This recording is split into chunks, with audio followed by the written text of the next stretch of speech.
But it turns out that ring holders can also help with cooking. Remove the ring and attach it to a standard metal jar lid. Place the lid vertically on the food you're currently slicing and hold it this way.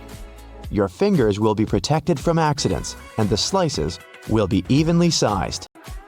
When the wax burns out, you can take 2 cups and make a tiny box for storing small items, such as pushpins, jewelry, paper clips, and so on. First, remove the remaining wax. Clean the cups and make 2 small triangle folds opposite each other.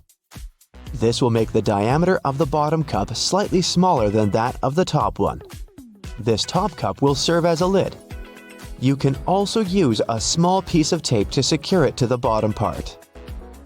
When you're going on vacation, you can store mini soap, picnic spices, vitamin pills, and earplugs in such boxes. Don't forget to mark them with a permanent marker or stickers to avoid confusion on the way. A plastic toothbrush container makes a great travel box for small jewelry or memory cards.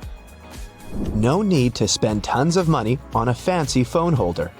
Fold the temples of your sunglasses this way and put them on a flat horizontal surface. Now you can put your phone inside the emergency holder and shoot your TikToks right away. If you have an empty Tic Tac container at hand, this phone holder idea is for you. Cut the box into equal vertical parts, like this. Prepare a piece of cardboard slightly larger than your phone.